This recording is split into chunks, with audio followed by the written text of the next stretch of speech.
means that we have to animate with lip sync is the texture. Sometimes you only have to animate the texture. Okay, so first you want to download Rhubarb Lipsync. Link in the description. And you want to unzip the file and remember where you put it. You next want to download the Blender add-on, Rhubarb Lipsync for Blender. Link in the description. And then you want to boot up Blender and install this add-on by going to File menu, User Preferences, Add-on, Install from File, double-click the file, tick the tick box, and use this to find the Rhubarb folder you've created earlier and find the Rhubarb exe or whatever the equivalent is for your operating system. Save! So I've downloaded this Lego model from BlendSwap. Link in the description. Other CGI minifigs are available. I opened it up and this is what I got. If I press Control Cursor up, this is what we actually have. This is a control space on Blender 2.8 Plus. So I'm going to drag this window larger for now, and then larger that way as well. And this is our character. Now we want to, and I'm going to go into texture mode as well, and I'm going to select the rig, and on the rig buttons I'm going to click breast position, and I'm going to press 1, keypad 1, and 5 turns perspective off, shift middle mouse button to pan in.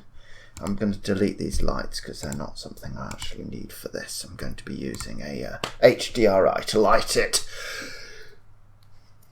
So I'm going to press Ctrl R and create a cut. Basically I'm going to cut out a few panels for the mouth. So I'm going to cut to there so they safely have the eyes on this set of faces and the mouth on this set.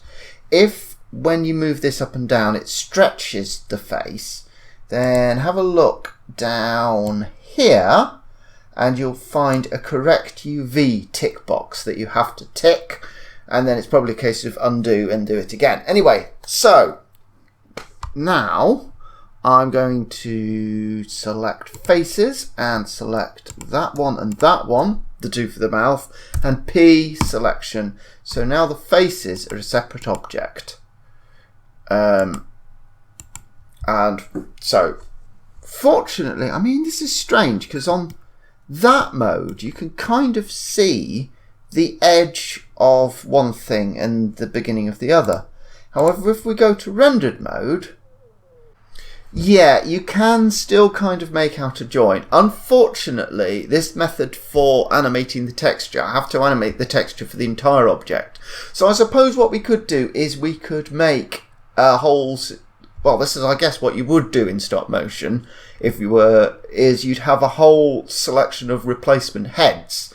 So you'd have every combination of mouth shape and eye shape. So say you've got 6 different eye expressions and 8 different mouth shapes for audio. That's a total of 6 times 8, 48 different heads. However, what I've done is I've cut out the mouth there.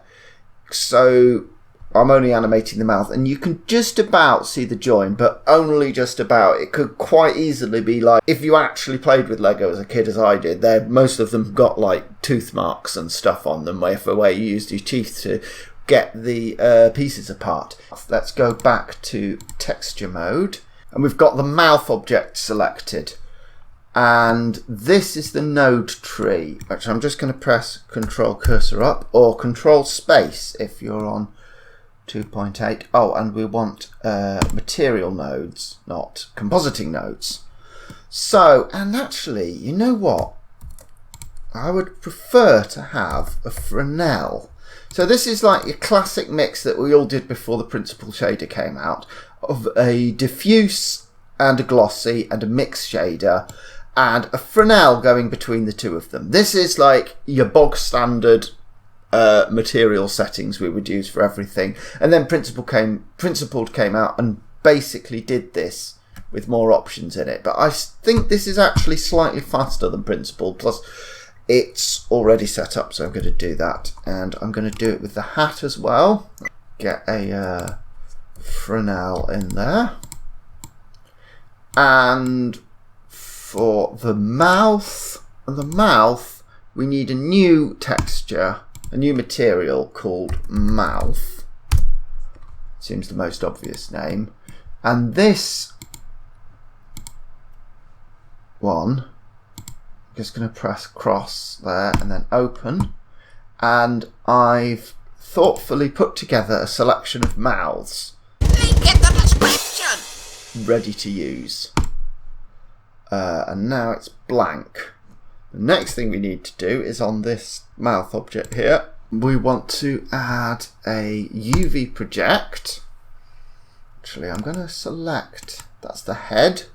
So I'm going to press, I'm still in edit mode, so I'm able to select bones and snap, cursor to selected. I'm going to have to go into object mode, and then I'm going to add an empty. Well, it can be any type of empty. I personally am going to go for the cube.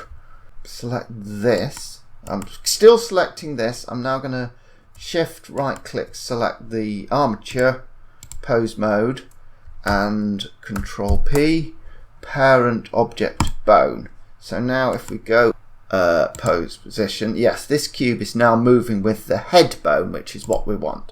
So we are actually going to add it its own bone in a bit, but let's one thing at a time, please. Now we're selecting the mouth, and what we want to do, and we've got this UV project modifier here, and the object here wants to be this empty. So now that's not working. Maybe if we rotate this that way. So if we rotate it there, now that's sort of coming into work. At this point I'm going to type 90 in. I mean, another way from here, if we could press R, rotate, X, rotate along the X-axis, and 90. And now, that's looking pretty good actually. That's even sort of the right size. What are the chances? So now I can move this around, and ooh, yeah, that's a bit too wide. So I'm going to scale Y. No. So I'm still selecting this box, this empty box, which, as you can see, controls which mouth we see. And I'm going to scale by Z. Scale Z. So now I'm squashing it down so the actual mouths fit in this particular bit. And they still look absolutely fine. As I've said on pretty much every one of these tutorials, Rhubarb Lipsync uses a pose library, and a pose library is an armature thing. So if you've watched the rest of these, you might actually have already worked out the rather simple solution to this. Is we've already got this empty box that controls what mouth shape we've got. It's already parented to a bone. So what if we just created a new bone? If we select the armature and go to edit mode, and we just created, let's create one there. And we also want to parent this to the head bone, because if it doesn't move with the head, then when the head moves, it's going to leave the mouth texture behind, and that would just be silly.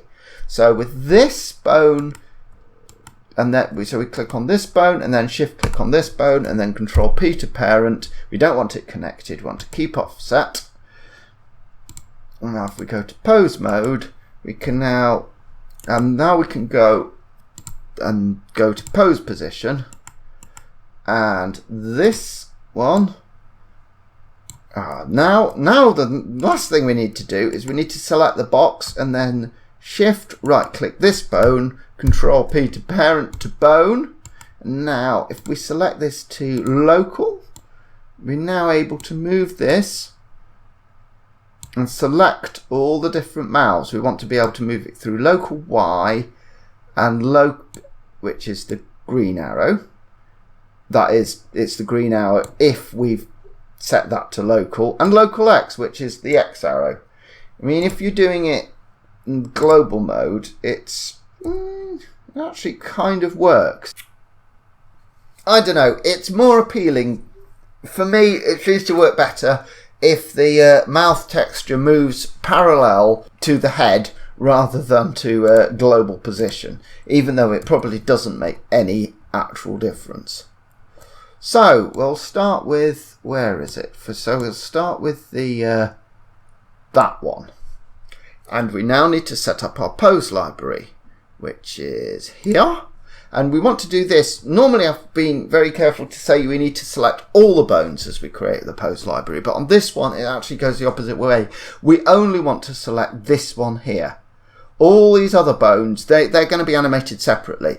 This one controls the mouth expression and this one alone. I think I've explained that enough, haven't I?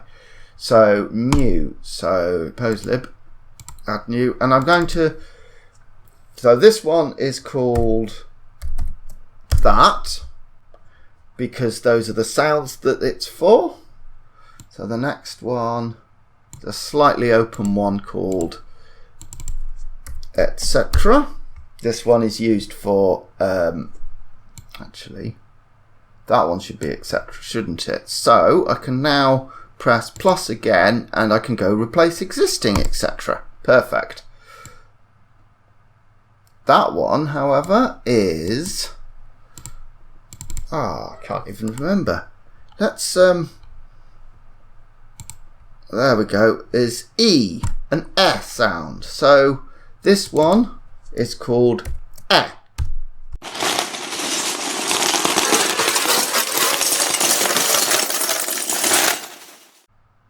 I can scale it down to get this mouth to actually fit in the small area that I have left, that I have for it to fit in. There we go. And as the pose library, pose will contain scaling and rotation and position data. I think position data, I'll call it that. As it contains all three of these, is not a problem. And this one is an sound.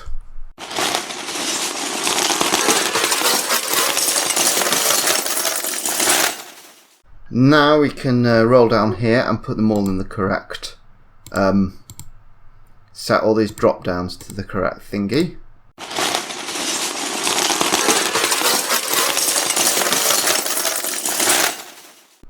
And now, oh, my timeline's over there. I guess that's okay.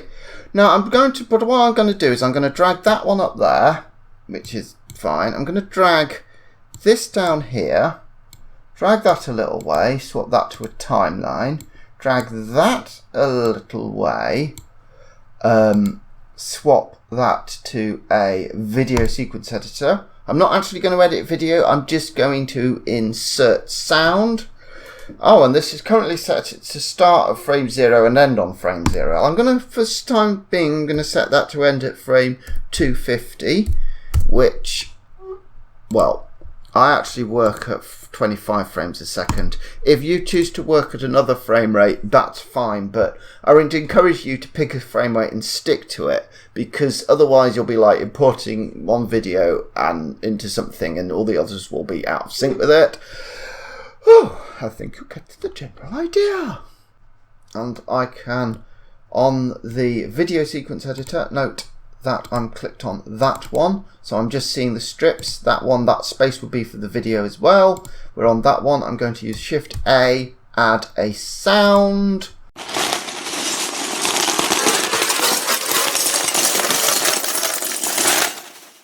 And this allows me to preview the intro sound trip. The intro sounds. This means I can hear what he's lip syncing to. All right. I'm going to also click that little plus that I just have done, and we'll click draw waveform, which means, and this makes more sense if I drag the right hand side of that and scroll that way, we can see all the audio. Finishes around there. If we roll that middle mouse button to roll, zoom out there, that goes to what? Frame 383. Cool. And we also, this is very important, where it says no sync, we want to go AV sync. So audio visual sync means the audio and the video are in time with each other. And now, if we're on the armature selected, click the armature buttons, we can add the sound file.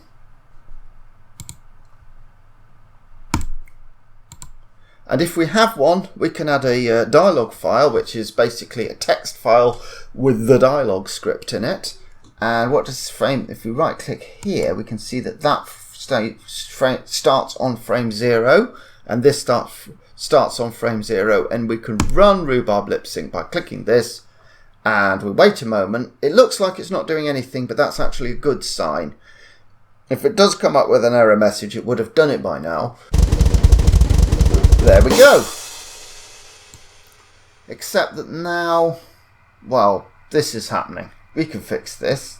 This is currently off the end here, and middle mouse button scrolling. But if we swap this video sequencer for a dope sheet, actually no, let's swap it for a graph editor, that's better. If we zoom into an area here, and we can see that basically we want it to be quickly cutting between one face and the next, rather than at the moment it's kind of smoothly scrolling between them. That's pretty simply solved. We just go to making sure everything's selected. So A on here.